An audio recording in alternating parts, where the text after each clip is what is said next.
Hello, this is Mr. Hansen. Today I wanted to work with you on some ideas about geometry, kind of how it's built, and then we're going to look at an important formula in geometry called the distance formula. So let's go ahead and start by looking at this. It kind of looks like a wedding cake or something, but at the bottom you'll notice it says undefined terms, point, line, plane. This is the foundation for geometry. All of geometry is based on these ideas, and they're really hard to define because when you define things, you usually define them in terms of other things, and these are the most basic things. So a point, we can say something about it. It's like a location in space, and it's usually, so that could be point P. It's given a capital letter to denote that it's a point. It has no dimension to it. All it is a location. A line is one-dimensional, meaning you've got one path you could go back and forth on here. And we've got from, let's say, point A to point B is part of a line. That's a line segment. Or we could just keep going on and on and on, on and on and on. And we could call AB a segment like that part, or the whole line is AB with the arrows going like that. And then a plane is a two-dimensional representation. It's a flat surface is what it is. So we usually use the coordinate plane to kind of denote that in geometry. And the idea is you can go left and right or up and down, and you can reach any location on that coordinate plane. So for example, that point right there, we had to go right to and then up to. So we give it an ordered pair 2, 2. So point, line, plane are the very most basic ideas in geometry. We call them undefined terms. And from there we can move to defined terms. For example, a circle is just a point that is the same distance to a bunch of other points. And then it has to be on the same plane as well. And so you can kind of see the definition of a circle is just based on this idea of points. And then radius is part of a circle. That's based on the idea of a line segment. Another example is angle. An angle is based on two rays, which are just kind of part of a line. Two rays meeting at a vertex there and going on and on forever. So we go from undefined terms to some defined terms, some ideas. And then we go to properties. We've learned a lot about these in algebra. You've got properties that keep a balance on both sides of an equation. You've got properties such as the distributive property or the commutative property. Later on we'll talk about the reflexive property. So there's lots of different properties that help us in geometry. And then we finally get to where we're kind of building things. All three of these are kind of like just fundamentals right here, kind of the basics. But now we start putting these three things together and we start building things. And so a postulate is just a common sense rule. For example, let's go with the linear pair. Sometimes we call it the ruler or the protractor postulate. If you have a protractor like this and you have two angles, well, the protractor goes from 0 to 180. So the sum of those two angles, angle A here and angle B there, angle A, the measure of angle A plus the measure of angle B have to be 180 degrees. And it just kind of makes sense. It's just kind of I don't know, kind of intuitive here. Let's look at another one.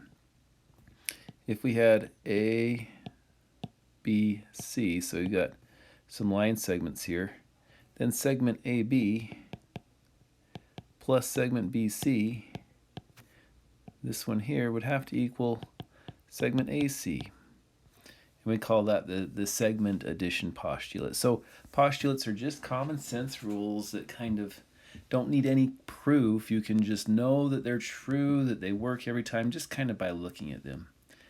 And then we get to theorems. Theorems are rules that need proof. Rules that need proof. So one that comes to my mind is this idea here. If we have angle, let's call this angle 1, angle 2, angle 3, and angle 4. And I'm going to say angle 1 is congruent to angle 3. And someone might say, how do you know that? And I could say, well, I know that 1 and 4 make that 180 degrees. And I know that 3 and 4 make that 180 degrees. And since they both make the 180 degrees, angle 1 and angle 4 must equal angle 3 and angle 4, because they both add up to 100. And then I can say from there, well, if I subtracted angle 4 from both sides, that's a subtraction property of equality. You know, we're using a property there. We used the postulate to come up with this theorem.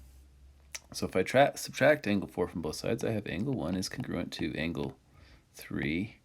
And I am 100% positive that this would work because I've used some reasoning with things that are a little lower on the on this sequence of concepts here, a little bit lower, and it worked. You know, it's logical explanation based on things that I already know are true. So there you go. Angle 1 is congruent to angle 3, and that's a theorem that needs some proof. Okay. Now that we've kind of discussed the hierarchy of learning in geometry, let's go ahead and we're actually going to start with a theorem, which is kind of counterintuitive because you'd think you'd start down here. But we're going to start with a theorem, and we're going to use that theorem to help us learn a little bit more about a line segment on a coordinate plane. So that's where we're headed. This is a theorem that you have already learned about, but I'm going to give you a quick review here. If this is A, and this is B, and this is C, and you have 4 congruent triangles, you have ABC here, and ABC here, and ABC there. And we know that this big square, these two big squares that I have, the one here and the one there, take up the same amount of area. We also know that this triangle, these 4 triangles are congruent. You can kind of tell by translating or rotating them that we've made 4 congruent triangles, and then we have an off-centered square in the middle. And so what I'm going to do is I'm going to rearrange these 4 triangles, and I'm going to put them over in this other square. So maybe right here, maybe I just translated this one right over there. And I'm going to translate this one right here, like that. And then I'm going to translate this one right here, like that. And I'm going to translate this one right here, like that. Okay. So hopefully you've seen that I've just moved these 4 triangles, same distance, same direction, just translations, no rotations or anything fancy. And so this time, over here the triangles took up this much space, and they take up the same amount of space over here. And so if we subtracted out the black space from both of these squares, we'd have the same amount of space. So let's see what we have here. We subtract the black space from that whole square, we have c squared, c times c. And over here, you might remember this is a, and that's a. So here we have a squared, and this is b, and that's b. So we have b squared. So c squared equals a squared plus b squared. And that's the Pythagorean theorem there. And it works for every right triangle, and it helps us find missing legs of or missing sides of right triangles. So Pythagorean theorem, you might remember it. I'm just going to draw a little piece here. It's saying that a squared, something like this, that's 3 squared, that's 3, so 9, and then plus b squared, that's 4, and 4 times 4 would be 16. So all the area here and all the area here equals all the area here. And so we're kind of wondering how much area is in here. And so we could go, 3 squared plus 4 squared. That's 9 plus 16. That's 25. So all the area in here is 25. And now we can say to ourselves, well, what if I want this length right here, the side length? Well, it's a perfect square. It doesn't look like it. I didn't quite draw it to scale, but so we have that times that. They're the same. So just think square root 25 equals 5. And you found the missing side right there. Found the missing side. And that's what the Pythagorean theorem is good for, is finding missing sides in right triangles. When you have two sides, you can find the third side. And this was a proof of that theorem here. It was using some justification in terms of area and some transformations, moving some things around. But it was a way of logically saying that a squared plus b squared equals c squared. Now with that proof, we're going to go back and we're going to learn a little bit more about a line segment. So a line segment has a distance that it is. It's a length. A line itself goes on and on forever, but a line segment is part of a line. It has a length. And if I wanted to find that line segment, I could I'm going to drop down a line right here. I'm going to drop a line right here. And can you see the right triangle that I've made right there? I've made that right triangle. Now if I can find the length of the two legs, I can determine the hypotenuse. So let's see if we can figure out the length of the two legs. This first dotted line, I'm going to do it in red just for fun. That first dotted line, we are 6 above the x-axis. But we don't really want this part here. So that, we know, is going to be 3, because you can kind of see there, that dotted line and the squiggly part here, they're the same. So we're going to take the 3 away from the 6. So 6 minus 3 is 3. So I'm just going to write 6 minus 3 instead of 3 there, because I want you to really get the idea. So 6 minus 3. And then let's do the other one in pink here. So we're going this way, and we're starting way over here at 5 on x. This is 5. We're going way over to 0, so that's 5 units, but we stop short there. We want to get rid of that part right there. So 5 minus 1 there. Okay. So now if we were to write do the Pythagorean theorem, we could do something like this. 6 minus 3 squared plus 5 minus 1 squared equals, we'll call it c squared. And we'd probably want to square root this and square root whatever that big number is there, and then that just gives us c, which is the length of that black side there. So let's do it. 6 minus 3 is 3, and 3 squared, that's 9. 5 minus 1 is 4, and 4 squared, that's 16. And so we got 9 plus 16, and then 9 plus 16 is 25. And we square root 25, and that's c squared 25 is 5. So we know the length of this line is 5 units. Now this is kind of a special case. Usually this number will not be a rational number. Usually it'll be a square root, but in this case it was a rational number. It's 5 units there.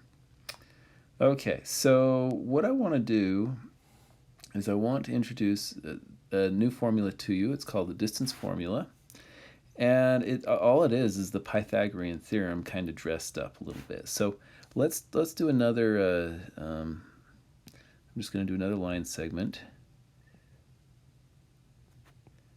And this is a very generic line segment, so I'm going to put x2, y2, meaning any ordered pair. It's my second point, and x1, y1, any ordered pair. So these ordered pairs can really be, these 2 points can be anywhere you want on the coordinate plane, and this formula will always work for them. So with that said, think about dropping a line down just like we did a minute ago. we're going to have y2 goes all the way to the x-axis. But we want to take out this y1. So y2 minus y1 is this this unique part, or this, let's do it in red, that line, that vertical there. Okay, let's go with the pink right here. So we got that, and then we got a little bit more. So we've got x2 minus x1. x2 minus x1. And so now let's pretend like this is a and b, or well, let's do a and b like that, and this is c. So we've got x2, so a squared plus b squared equals c squared. You might remember that Pythagorean theorem. But instead of a, I'm going to put x2 minus x1